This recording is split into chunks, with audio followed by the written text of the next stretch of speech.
ഇന്ന് നമ്മൾ ഡിസ്കസ് ചെയ്യാൻ പോകുന്നത് third semester MBA human resource management എന്ന പേപ്പറിലെ യൂണിറ്റ് 13 കണ്ടിന്യൂഷനാണ് നമ്മൾ ഇന്ന് നോക്കുന്നത്. സോ ഇനി നമുക്ക് നോക്കാനുള്ളത് മോഡേൺ മെത്തേഡ്സ് ഓഫ് പെർഫോമൻസ് അപ്രീസിയൽ ആണ്. 2 മെത്തേഡ്സ് ആണ് അതിൽ വരുന്നത്. അതിൽ ഫസ്റ്റ് വൺ ആണ് അസസ്മെൻറ്റ് സെൻറ്റേഴ്സ് എന്ന് പറയുന്നത്. So the concept of assessment centre എന്ന് പറയുന്നത് ഇനീഷ്യലി ഒരു മിലിറ്ററി സിറ്റുവേഷൻ ജർമ്മനിയിൽ 1930s ജർമ്മൻ ആർമീസിൽ ഇൻട്രൊഡ്യൂസ് ചെയ്ത ഒരു കൺസെപ്റ്റാണ്. സോ ഈ വാർ ഓഫീസർ സെലക്ഷൻ ബോർഡിലൊക്കെയാണ് വാർ ഓഫീസ് സെലക്ഷൻ ബോർഡിൽ ബ്രിട്ടീഷ് ആർമി 1960s ഇത് അഡോപ്റ്റ് ചെയ്തിട്ടുണ്ട്. സോ ബേസിക്കലി നമ്മൾ കാൻഡിഡേറ്റിനെ നമ്മൾ മെയിനായിട്ട് ഈ ടെസ്റ്റിൽ നമ്മൾ കൊണ്ട് സോഷ്യൽ സിറ്റുവേഷൻസിൽ അവരെങ്ങനെയാണ് എന്തൊക്കെ വെറൈറ്റി ഓഫ് പ്രൊസീജിയേഴ്സാണ് അവർ ഫോളോ ചെയ്യുന്നതാണ് ഈ ഒരു ടെസ്റ്റിലൂടെ അവർ നോക്കുന്നത്. So from the army set ഈ കൺസെപ്റ്റ് പിന്നീട് ബിസിനസ് ഫീൽഡിലോട്ട് ഡ്യൂറിങ് 1960 ഇൻട്രൊഡ്യൂസ് ചെയ്തു. സോ അവർ മെയിനായിട്ട് അസസ്മെൻറ്റ് സെൻറ്റേഴ്സിൽ അവർ ചെയ്യുന്നത് ഒരു സെൻട്രൽ ലൊക്കേഷൻ ഉണ്ട്. സോ അവിടെ മാനേജേഴ്സ് എല്ലാവരും കൂടി ടോട്ടൽ ഓർഗനൈസേഷനിലെ മാനേജേഴ്സ് എല്ലാവരും കൂടി അവർ എന്തൊക്കെ എക്സസൈസുകൾ അല്ലെങ്കിൽ എന്തൊക്കെ ടെസ്റ്റുകളാണ് പിയേഴ്സിന് അല്ലെങ്കിൽ നമ്മുടെ എംപ്ലോയീസിനെ ഇവാലുവേറ്റ് ചെയ്യാൻ വേണ്ടിയിട്ട് വേണ്ടത് എന്നുള്ള ഇവാലുവേഷൻ പ്രോസസ്സ് ഒരു 2 to 3 ഡേയ്സിൻ്റെ ഉള്ളിൽ അവർ ആലോചിച്ച് കണ്ടുപിടിക്കുകയാണ്. സോ അതിന് ശേഷമാണ് ടാസ്ക് ഫോഴ്സുകൾ ഈ ഡെവലപ്മെൻറ്റ് അസസ്മെൻറ്റ് സെൻറ്റേഴ്സിൽ അവർ സ്റ്റാർട്ട് ചെയ്യുന്നത്. റെക്കമെൻഡ് ചെയ്യുന്ന ടെക്നിക്സുകളുണ്ട്. സോ ഇതാണ് മെയിനായിട്ടും അസസ്മെൻറ്റ് സെൻറ്റേഴ്സ് എന്ന് പറയുന്നത്. മെയിനായിട്ടും ഈ അസസ്മെൻറ്റ് സെൻറ്റേഴ്സിൻ്റെ റിക്വയർമെൻറ്റ്സ് എന്ന് പറയുന്നത് മൾട്ടിപ്പിൾ അസസ്മെൻറ്റ് ടെക്നിക്സുകൾ അവർ യൂസ് ചെയ്യും. മൾട്ടിപ്പിൾ ട്രെയിൻഡ് അസസേഴ്സ് ആയിരിക്കും ഉണ്ടായിരിക്കുന്നത്. പിന്നെ ജഡ്ജ്മെൻറ്റ്സ് എന്ന് പറയുന്നത് ഒരു പൂൾഡ് ഇൻഫോർമേഷൻസ് ആയിരിക്കും കിട്ടുന്നത്. ഇവാലുവേഷൻസ് എന്ന് പറയുന്നത് ഒരു ടൈം സെപ്പറേറ്റ് ആയിട്ട് ഒബ്സർവേഷൻ നമ്മുടെ ബിഹേവിയേഴ്സ് ഒബ്സർവ് ചെയ്തതിന് ശേഷമൊക്കെ തന്നെയായിരിക്കും.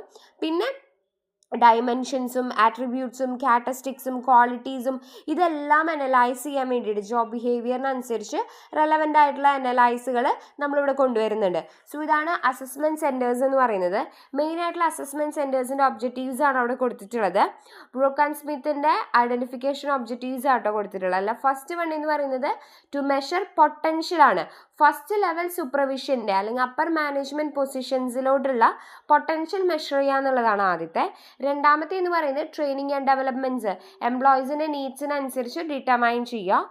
And select the recent college students നമ്മുടെ എൻട്രി ലെവൽ പൊസിഷനിലോട്ട് നമ്മൾ പഠിച്ചിറങ്ങിയ കുട്ടികളെ സെലക്ട് ചെയ്യുക എന്നുള്ളതാണ് അസസ്മെൻറ്റ് സെൻറ്റേഴ്സിൻ്റെ അടുത്ത ഒബ്ജക്റ്റീവ്.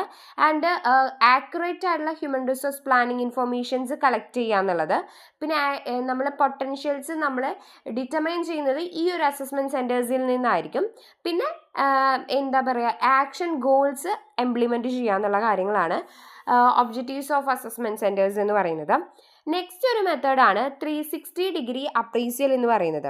സോ 360 അപ്രീസിയൽ എന്ന് പറയുന്നത് നമ്മൾ പെർഫോമൻസ് ഓഫ് എംപ്ലോയീസിനെ നമ്മൾ 360 അപ്രീസിയലിൽ അല്ലെങ്കിൽ പല സോഴ്സിൽ നിന്ന് നമ്മൾ ഇൻഫോർമേഷൻസ് കളക്ട് ചെയ്യുകയാണ് ഇവിടെ ചെയ്യുന്നത്. സോ ഇത് ഫസ്റ്റ് ഡെവലപ്പ് ചെയ്തത് general electrical company of US 1992 ഇത് ഫസ്റ്റ് ഡെവലപ്പ് ചെയ്തത്. സോ അതിനുശേഷം ഈ ഒരു മെത്തേഡ് പല കമ്പനീസും അഡോപ്റ്റ് ചെയ്യാൻ വേണ്ടിയിട്ട് തുടങ്ങി. ഇന്ത്യയിലും കുറേ കമ്പനീസ് ഇത് അഡോപ്റ്റ് ചെയ്തിട്ടുണ്ട്. റിലയൻസ്, വിപ്രോ, ഇൻഫോസിസ് ഇങ്ങനെയുള്ള പല കമ്പനീസും ഈ ഒരു മെത്തേഡ് അഡോപ്റ്റ് ചെയ്തു. സോ മെയിനായിട്ടും ഈ മെത്തേഡ് എഫക്റ്റീവായിട്ട് തോന്നിയിട്ടുണ്ട്. ഈ ഒരു കൺസെപ്റ്റ് 360 അപ്രീസിയൽ എന്ന് പറയുന്നത് പല അഗ്രികൾച്ചർ യൂണിവേഴ്സിറ്റി ഓഫ് ഇന്ത്യയിൽ അവർ പണ്ട് പോലെ 1980s മുതൽ അവിടുത്തെ ഫാക്കൽറ്റി മെമ്പേഴ്സ് അവർക്ക് പ്രമോഷൻസ് അല്ലെങ്കിൽ അപ്രീസിയൽ കിട്ടാൻ വേണ്ടിയിട്ട് ഹെഡ് ഓഫ് ദി ഡിപ്പാർട്ട്മെൻ്റ് ഒക്കെ ആവാൻ വേണ്ടിയിട്ട് ആ ഒരു ടൈമിൽ അവർ യൂസ് ചെയ്തിട്ടുണ്ടായിരുന്നു. 360 അപ്രീസിയൽ എന്ന് പറയുന്നത് ഒരു systematically gathering datas on person skill. ഒരാളുടെ സ്കില്ല് അല്ലെങ്കിൽ എബിലിറ്റീസ് ബിഹേവിയർ അത് പല സോഴ്സിൽ നിന്നും അവർ ഇൻഫോർമേഷൻസ് ഗ്യാദർ ചെയ്യാണ്. ഇപ്പം മാനേജേഴ്സിൽ നിന്ന് അഭിപ്രായങ്ങൾ എടുക്കുന്നു, അതുപോലെ അവരെ കൂടെ വർക്ക് ചെയ്യുന്ന പിയേഴ്സിൻ്റെ കയ്യിൽ നിന്ന്, സബോർഡിനേറ്റ്സിൻ്റെ കയ്യിൽ നിന്ന്, സോ കസ്റ്റമേഴ്സ്, ക്ലയൻസ് അങ്ങനെ അവരിൽ നിന്നെല്ലാം ഡാറ്റാസ് കളക്ട് ചെയ്തിട്ട് ഡിസിഷൻ എടുക്കുകയാണ് 360 അപ്രീസിയൽ നമ്മൾ ചെയ്യുന്നത്. സോ ഇൻ 360 അപ്രീസിയൽ നമ്മൾ എംപ്ലോയീസ് ഡൺ ബൈ ഹിസ് സൂപ്പർവൈസറിൻ്റെയും പിയേഴ്സിൻ്റെയും സബോർഡിനേറ്റ്സിൻ്റെയും ക്ലയൻസിൻ്റെയും ഔട്ട്സൈഡേഴ്സിൻ്റെയും ഒക്കെ ഇൻട്രാക്ഷനിൽ നിന്നാണ് നമുക്ക് അതിൽ നിന്നൊരു റിസൾട്ട് കിട്ടുന്നത്. ഒരു വ്യക്തിയുടെ ടാലൻസ്, ബിഹേവിയേഴ്സ്, വാല്യൂസ് ഇതെല്ലാം നമുക്ക് മനസ്സിലാക്കാൻ വേണ്ടിയിട്ട് പറ്റുന്നത്. അപ്രീസിയൽ ബൈ സൂപ്പർവൈസർ ഉണ്ട്, അപ്രീസിയൽ ബൈ പിയേഴ്സ് ഉണ്ട്, appraisal by subordinates and appraisal by clients ഉണ്ട്. സോ ഇവിടെ 360 ഇതിൽ എങ്ങനെയാണെന്ന് വെച്ച് കഴിഞ്ഞ് കഴിഞ്ഞാൽ 360 ഡിഗ്രി അപ്രീസിയൽ സൂപ്പർവൈസർ എങ്ങനെയാണ് ഒരു എംപ്ലോയീസിന് വേരിയസ് ഡയമെൻഷൻസ് ഉണ്ടായിരിക്കും, ഓരോ ജോലിക്കും അതിൻ്റെതായ ഡിസിഷൻസ് ഉണ്ടായിരിക്കും.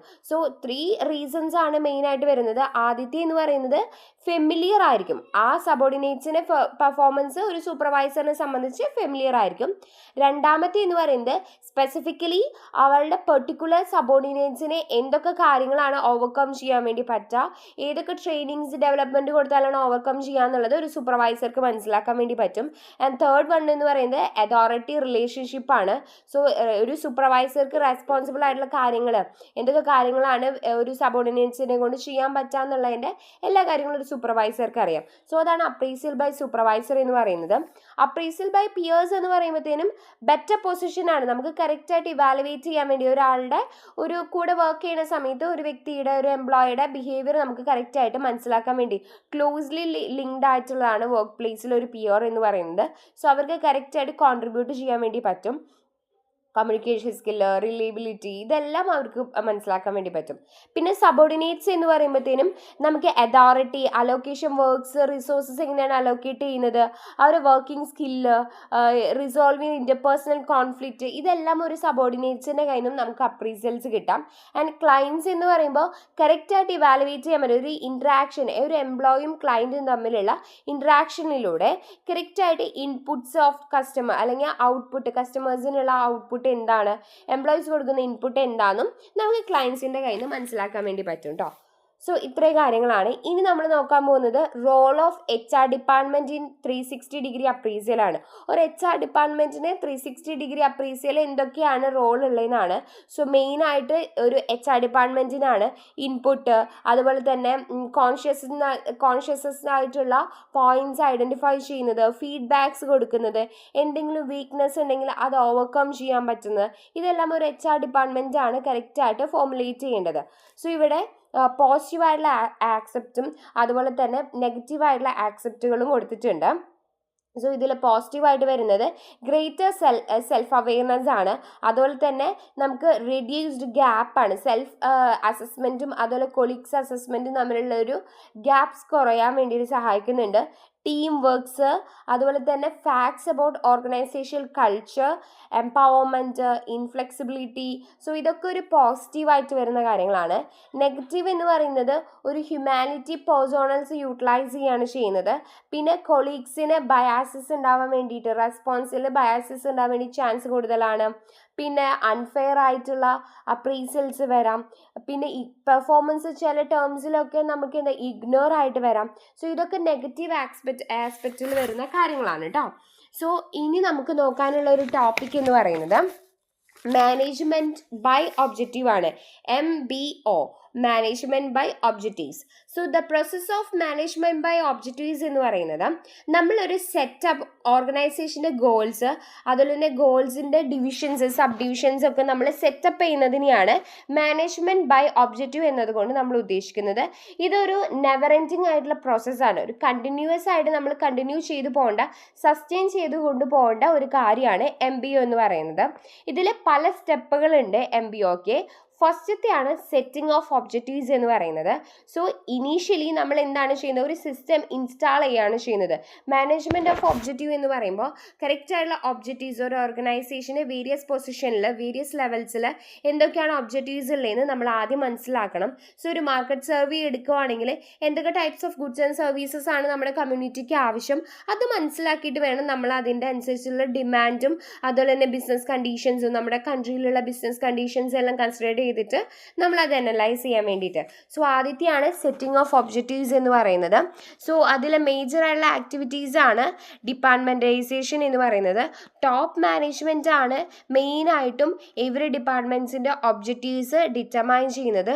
സോ ടോപ്പ് മാനേജ്മെൻറ്റിന് കറക്റ്റായിട്ട് ഡിസ്കസ് ചെയ്യാൻ വേണ്ടി പറ്റും ഓരോ ഡിപ്പാർട്ട്മെൻറ്റ് മാനേജേഴ്സായിട്ട് എന്തൊക്കെ സ്റ്റേറ്റ്മെൻറ്റ്സ് ആണ്, എന്തൊക്കെ ഒബ്ജക്റ്റീവ്സ് ആണ് ഓരോ ഡിപ്പാർട്ട്മെൻറ്റിനും ഉള്ളത് എന്നുള്ള കാര്യം. സോ രണ്ടാമത്തെ കാര്യമാണ് revision of organisation structure.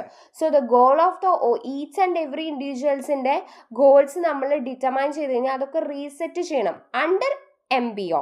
So ഇത് നമ്മൾ ചേഞ്ചസ് നമ്മുടെ ജോബ് ഡിസ്ക്രിപ്ഷനിലായിക്കോട്ടെ വേരിയസ് പൊസിഷനിലായിക്കോട്ടെ ചേഞ്ചസ് കൊണ്ടുവരാൻ വേണ്ടിയിട്ട് പറ്റും. സോ ഇതിനെയാണ് നമ്മൾ റിവിഷൻ എന്നതുകൊണ്ട് എക്സിസ്റ്റിംഗ് ഓർഗനൈസേഷൻ കൾച്ചറിൽ എന്തെങ്കിലും മാറ്റങ്ങൾ കൊണ്ടുവരണമെങ്കിൽ നമ്മൾ ഈ ഒരു സ്റ്റേജിലാണ് ചെയ്യുന്നത്. മൂന്നാമത്തെ എന്ന് പറയുന്നത് ചെക്ക് പോയിന്റ്സ് ആണ്, എസ്റ്റാബ്ലിഷിംഗ് ചെക്ക് പോയിന്റ്സ്. സോ ഇവിടെ നമ്മൾ ഒരു പീരിയോഡിക്കൽ മീറ്റിംഗ്സ് വെക്കുകയാണ്, സുപ്പീരിയറും സബോർഡിനേറ്റ്സും തമ്മിൽ പീരിയോഡിക്കൽ മീറ്റിംഗ്സ് വെക്കുമ്പോഴത്തേനും നമുക്ക് റിവ്യൂസ് എടുക്കാൻ വേണ്ടി പറ്റും. സോ എന്തൊക്കെ കാര്യങ്ങൾ ടാർഗറ്റ് അച്ചീവ് ചെയ്തോ, ഇനി നമുക്ക് എന്തൊക്കെ മാറ്റങ്ങളാണ് കൊണ്ടുവരേണ്ടത്, അങ്ങനത്തെ ചെക്ക് പോയിന്റ്സുകൾ സ്റ്റാൻഡേർഡ് ഓഫ് പെർഫോമൻസ് എല്ലാം നമുക്ക് ഇവാലുവേറ്റ് ചെയ്തിട്ട് കറക്റ്റായിട്ട് അത് ഫുള്ള് യൂട്ടിലൈസ് ചെയ്യാൻ വേണ്ടിയിട്ട് നമുക്ക് ഹെൽപ്പ് ചെയ്യുന്നുണ്ട്. സോ ഇതിൽ മെയിൻ ആയിട്ടുള്ള ഇൻഫർമേഷൻ എന്ന് പറയുന്നത് ഓവറോൾ ഒബ്ജക്റ്റീവാണ്, നമ്മുടെ ജോബ് സബോർഡിനേറ്റ്സിൻ്റെ ജോബിൻ്റെ ഓവറോൾ ഒബ്ജക്റ്റീവ്സ്, കീ റിസൾട്ട്സുകളുണ്ട്, ഫുൾഫിൽമെൻറ്റ്സ് ഉണ്ട്, long term short term priorities ഉണ്ട്, സ്കോപ്പ് ആൻഡ് എക്സിസ്റ്റൻസ് ഉണ്ട്, നേച്ചർ ഓഫ് ഇൻഫർമേഷൻസ് ഉണ്ട്. സോ ഇതൊക്കെ വരുന്നത് എസ്റ്റാബ്ലിഷ്മെൻറ്റ് ചെക്ക് പോയിന്റ്സിലാണ്.